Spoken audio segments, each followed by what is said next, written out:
memalukan. Gak ada lagi. Pejabat-pejabatnya semuanya koruptor, korupsi. Makanya saya sudah beritahu sama yang lain, Pak Narko bilang, kalau Prabowo tidak bisa bertindak, tangkap Jokowi dan adili, dan begitu juga reshuffle kabinetnya, lebih baik dia turun. Gak ada gunanya dia. Dapat dia jadi presiden, bangga kemana-mana ke luar negeri. Wah, ke luar negeri dapat tanda kehormatan, pulang-pulang lapor sama Jokowi. Ngapain dia seorang jenderal lapor sama Jokowi? Siapa Jokowi? Jokowi itu adalah simbol dari PKI. Makanya dia itu bagaimana caranya supaya jangan hilang. Sekarang sudah muncul lagi PKI gaya baru. Hati-hati kita. Kita diadu dombanya. Jangan percaya. Apa? Coba bayangin. Apa yang terjadi? Ya macamlah si Luhut bilang, apa itu? Gelap. Bagaimana kita menjadi nggak ada bayangan untuk Indonesia terang itu nggak ada. Ya, jangan bayangkan Indonesia ini belum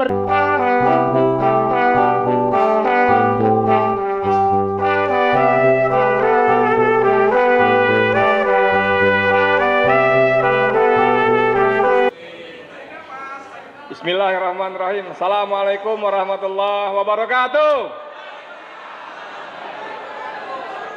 Hidup Gibran. Coba saya ngomong gini karena tadi Bang Said Didu mengingatkan kita bahwa Solo sudah mulai bergerak secara masif, bahkan didatangkan dari luar Jawa. Ini isyarat yang nggak main-main. Kalau seorang Said Didu yang memang galak, tapi tadi tiba-tiba ini saja kita berperang, saja kita berperang. Waduh, ini kan dahsyat ini, ya. Tapi tadi video-video diputar oleh tim Mimbartuk, hidup Mimbartuk. Itu luar biasa ya. Jadi diingatkan lagi betapa kejamnya. Tadi ada dari sambutan dari LBH PP Muhammadiyah itu masih terlalu sopan. Jadi Bang, nggak ada oknum Bang. Itu udah semuanya nggak pakai oknum itu. BPN tuh nggak oknum lagi. Oknum itu 1, 2, 3, 10. Ini ombyoan sak kantor-kantornya. Itu sorry ya kalau nggak sopan, bajingan semua. Bajingan semua. Jadi saya nggak ingin panjang lebar, cuma ini acara ini yang digagas oleh Bung Ahmad Mausudin dan kawan-kawan ini penting betul karena beberapa hari ke depan vonis akan dibacakan. Kalau melihat gelagatnya saya sungguh-sungguh tidak ingin mendahului takdir Allah, sungguh-sungguh tidak ingin. Tapi yang sudah terjadi seperti Tom Lembong misalnya, tadi kan Bang Said bilang mengatakan itu semua fakta persidangan hilang semua. Enggak berlaku. Jadi saya pernah mengalami persidangan, tuntutan yang dibacakan jaksa adalah copy paste dengan dakwaan. Ya, jadi sidang perdana itu mendakwa A, B, gini. Setelah melalui proses persidangan, dibacakan tuntutan. Seharusnya tuntutan itu berisi fakta-fakta persidangan yang muncul. Persoalan dia memilih ini itu monggo aja, tapi muncul fakta persidangan. Dan yang terjadi pada kasus saya hanya copy paste saja. Nah ini pun terjadi pada kasusnya Tom Lembong sampai vonisnya. Nah, kemarin juga ternyata disampaikan oleh teman-teman yang hadir di lapangan di persidangan bahwa tuntutan yang dibacakan jaksa kembali copy paste seperti dakwaan. Nah saya mau sampaikan sedikit cerita bahwa ketika dakwaan saya pertama kali dibacakan, saya datang ke jaksa setelah sidang. Saya salaman, saya bilang, gila lo bro, lo kurang kerjaan lo. Saya bilang begitu. Kenapa bang? Lo bikin tuntutan gue 1.300 halaman. 1.300 halaman. 313 halaman tuntutan, dakwaan, kemudian 1.000 lebih lampiran. Saya bilang, gila lo, kurang kerjaan.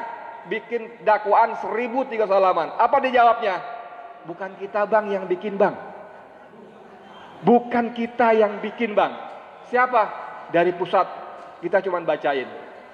Jadi pada kasus-kasus persidangan, itu betul seperti Bang Said bilang, itu cuma formalitas saja. Dulu waktu saya masih bocah, masih muda, masih remaja masjid segala macam, kita kenal ada namanya tahun 80-an itu namanya vonis sebelum sidang.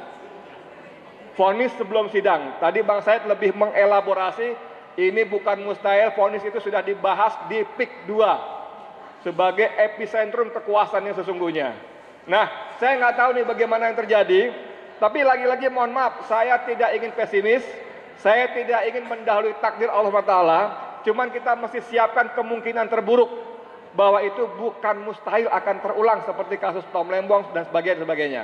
Nah, mungkin nanti Bang Said, Bang Marwan, Bung Hasunidin dan teman-teman lain bisa memikirkan apa kemungkinan terburuk yang bisa kita lakukan. Gitu aja, makasih banyak. Allahu Akbar. Assalamualaikum warahmatullahi wabarakatuh. Assalamualaikum warahmatullahi wabarakatuh. Alhamdulillah wa syukurillah. Puji-puji pada Allah SWT dan salawat untuk junjungan Nabi besar Muhammad SAW, karena berkat rahmat dan ridhonya kita masih diberi nikmat iman, nikmat sehat dan nikmat kesempatan dalam silaturahim kita pada siang hari yang berbahagia ini. Gak ada Pak Narko, satu-satunya langkah kita adalah people power. Gak ada people power. Mana melempam semuanya? People power. Allahu Akbar.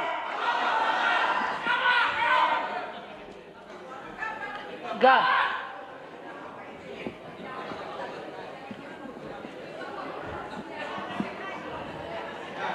Gak ada. Apa yang mau katakan pemerintah kita ini? Memalukan. Gak ada lagi. Pejabat-pejabatnya semuanya koruptor. Korupsi. Makanya saya sudah beritahu sama yang lain, Pak Narko bilang, kalau Prabowo tidak bisa bertindak, tangkap Jokowi dan adili, dan begitu juga reshuffle kabinetnya, lebih baik dia turun. Gak ada gunanya dia. Itu apa dia jadi presiden? Bangga kemana-mana keluar negeri. Wah, keluar negeri dapat tanda kehormatan. Pulang-pulang lapor sama Jokowi. Apain dia? Seorang jenderal lapor sama Jokowi. Siapa Jokowi? Jokowi itu adalah simbol dari PKI. Oh. Makanya dia itu bagaimana caranya supaya jangan hilang. Sekarang sudah muncul lagi PKI gaya baru. Hati-hati kita. Kita diadu dombanya. Jangan percaya. Apa? Coba bayangin. Apa yang terjadi? Ya macamlah si Luhut bilang, apa itu? Gelap. Bagaimana kita menjadi? Nggak ada bayangin untuk Indonesia. Terang itu nggak ada. Ya, jangan bayangkan. Indonesia ini belum merdeka. Jadi kita nggak ada merayakan hari kemerdekaan itu ya. Lebih bagus dalam hati saja masing-masing. Karena apa? Kenyataannya kita belum merdeka. Kita dijajah oleh asing-asing. Ingat, kita di domba sekarang.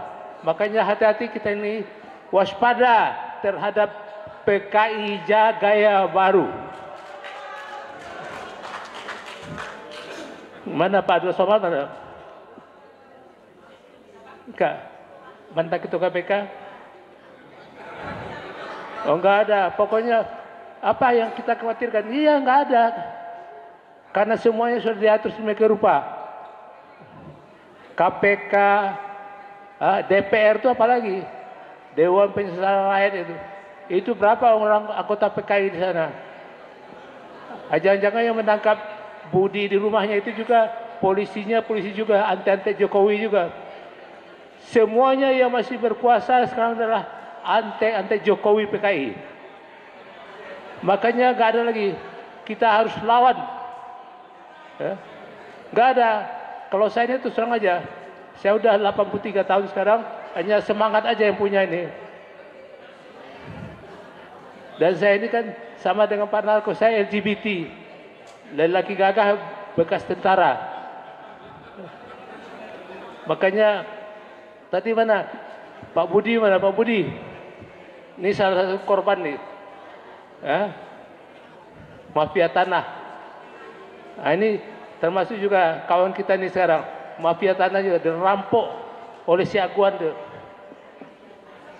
Aguan sama antek-anteknya, antek-antek Jokowi. Dan di kabinet sekarang juga banyak antek-antek PKI itu. Jadi makanya kita harus waspada, enggak ada lagi. Dan makanya saya dengan Pak Narko juga, kita susun kekuatan kita. Pak Narko, kita susun kekuatan kita untuk people power. Siap? Enggak ada, kita bukan bukan makar, bukan. Kita hanya menghadapi keadaan negara kita yang sudah rusak kacau gini. Iya, itu ada lagi saya bilang sudah masuk, yang masuk ke partai yang tadi Golkar, PSI dia. Nah, ke PSI itu kan ada PKI juga itu. Enggak ada lagi. Dia jangan terpengaruh dengan situasi kondisi sekarang. Kita siap aja satu tekad bagaimana kembali NKRI menjadi negara kesatuan yang berbakti, yang berkuasa. Kedaulatan kembali ke rakyat, menjadi kedaulatan rakyat. Bukan kedaulatan penguasa sekarang dengan antek-anteknya itu. Ya. Ya, terima kasih, itu aja. Kita berdoa aja semoga Allah memberkati pejuang kita ini. Karena dia adalah, kalau ada yang perbuatan yang zalim, engkau wajib untuk mencegahnya. Ya. Dan kekuatanmu enggak ada dengan mengingatkan. Nah, ini kita mengingatkan. Kalau enggak ada lagi ya dengan doa, walaupun seluruh iman itu. Ya. Enggak ada. Terima kasih.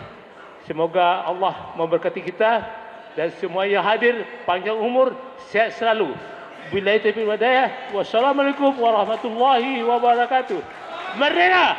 Allahu Akbar.